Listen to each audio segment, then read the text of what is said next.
আসসালামু আলাইকুম। আজকে আমরা যে এই ইফতার এবং দোয়া মাহফিলে এইভাবে খোলা মঞ্চে যে উপস্থিত হয়ে যে আয়োজনটা করতে পেরেছি সেটা মহান রাব্বুল আলামিনের কাছে হাজারো শুকরিয়া যে আল্লাহ তাআলা এই 5 আগস্ট এই বাংলাদেশে ঘটিয়েছে। ঘটার পরিপ্রেক্ষিতে আজকে এই সারা বাংলাদেশে জাতীয়তাবাদী দল সহ আইনপন্থী যারা দল আছেন সবাই এই খোলা মনে আজকে সাধারণ মানুষকে নিয়ে রাজনৈতিক কর্মকাণ্ড সহ মানবিক সমস্ত কর্মকাণ্ড করতে পারতেছেন। আজকে যে 5 আগস্ট সেই 5 আগস্টের যে পূর্ব মুহূর্তে আন্দোলনের যে ছাত্র জনতা এবং বাংলাদেশ জাতীয়তাবাদী দল সহ সকল অংশগ্রহণকারী দলবৃন্দ যারা শহীদ হয়েছেন তাদের রুহের মাগফিরাত কামনা করি। পাশাপাশি যারা আহত হয়েছেন তাদের সুস্থতা কামনা করি। ভাইরা আমার, আমরা ঈশ্বরগঞ্জ উপজেলা জাতীয়তাবাদী দলের রাজনীতি করি। আজকে আমি আব্দুল্লাহ মামুন খোকন দীর্ঘদিন ধরে রাজনীতি শুরুটাই হয়েছে আমার 1990 সনে। সেই স্বৈরাচার আন্দোলনের পতনের মাধ্যমে আমার রাজনৈতিক জীবন শুরু। 1992 সনে আমাকে জেলে যেতে হয়েছে। সে থেকেই শুরু সেই জেল জুলুম মামলা হামলা, আজও পর্যন্ত সেই মামলা হামলা আছে আমার পিছনে লেগে।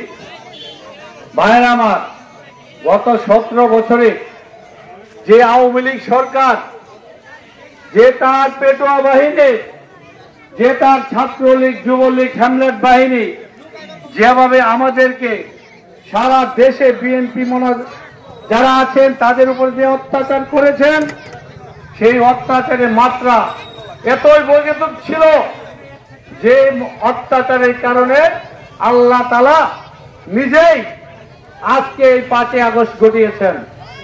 ভাইয়েরা আমার, যারা আপনারা আজকে এই ইফতার ও দোয়া মাহফিলে উপস্থিত হয়েছেন তারা আল্লাহর কাছে শুকরিয়া আদায় করেন যে একটা জালিম সরকারের পতন হয়েছে। আমরা এই খোলা মাঠে মুক্ত মনে বসতে পারতেছি, কথা বলতে পারতেছি এবং নিজের বাক স্বাধীনতা প্রকাশ করতে পারতেছি। ভাইয়েরা আমার, আমাদের নেতা শহীদ প্রেসিডেন্ট জিয়া রহমান তিনি 19 দফা দিয়ে এই দল বিএনপিকে এগিয়ে নিয়ে গিয়েছেন। আজকে যে কুয়ের মাধ্যমে আমাদের নেতা 1981 সনে শহীদ হয়েছেন, সেই স্বৈরাচার এরশাদ সহ এই খুনিরাই কিন্তু আজকেও এই পায়তারা করছেন আমার এই বিএনপিকে, তারেক রহমানকে যেন এই দেশ থেকে নিঃশেষ করে দেওয়া যায়। ভাইরা আমার, এই ষড়যন্ত্রকে আমাদেরকে মোকাবেলা করতে হবে। তাই দেশ নায়ক তারেক রহমান উনি বারবার বলছেন আমাদের জাতীয় দলকে ঐক্যবদ্ধ থাকতে হবে। এই আওয়ামী লীগ যেই দল না খায়া না খায়া মানুষের যে কিবা ক্ষতিকরণ লাগে সেইটা কিন্তু আওয়ামী লীগ ভালো করে বুঝে।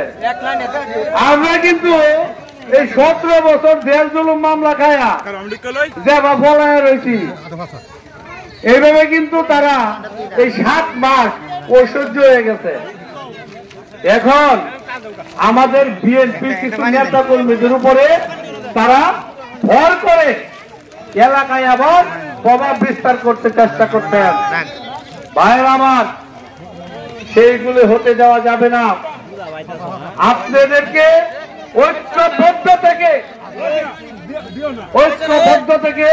এই আওয়ামী লীগকে প্রতিহত করতে হবে। আজকে বিভিন্ন চা স্টলে, বিভিন্ন দোকানে বসে বসে বিএনপির দুর্নাম তারা ছড়িয়ে দিচ্ছে এবং এই সরকারেও দুর্নাম ছড়াচ্ছে। ভাই আমার অনেকে বলে আগে তো ভালো আসলাম, আরে ভাই আগে ভালো আসলাম, আগে তো আমরা এই স্বাধীনতা পাই নাই,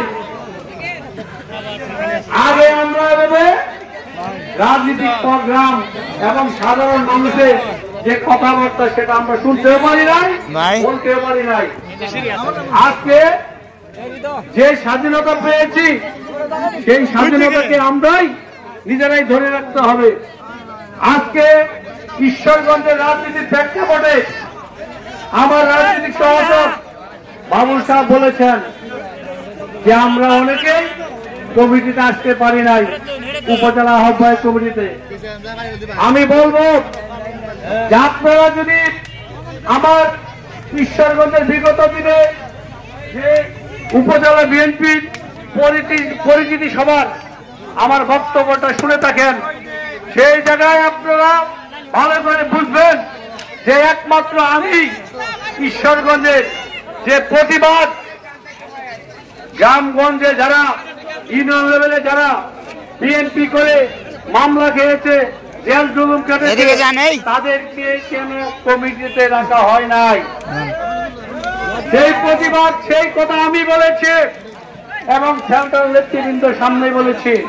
তাদেরকে যেন আবার পুনরায় পুনর্বাসন করা যায়, কমিটিতে সংযুক্ত করা যায়, সেজন্য তাদেরকে আমি বলেছি। তারপরেও আমি জেলা নেতৃবৃন্দ, সেন্ট্রাল নেতৃবৃন্দ এবং উপজেলার কমিটিকে বলবো যাতে আগামী দিনে যে ইউনিয়ন কমিটিগুলো হবে সেই কমিটিতে যেন যারা যারা যোগ্য, যারা ত্যাগী, যারা বিরোধী দল থাকা অবস্থায় মামলা হামলা খেয়েছেন, তারা যেন এই কমিটিতে অন্তর্ভুক্ত হতে পারেন, সেই ব্যাপারে তাদেরকে আমি অবশ্যই এই ব্যাপারে কথা বলবো। ভাই আমার, আজকে বিভিন্ন ইউনিয়নে বিএনপির নেতা কর্মীদেরকে আমরা একটাই মেসেজ দিচ্ছি, এই গ্রুপ সেই গ্রুপ নয়, আজকে আমরা সবাই এক।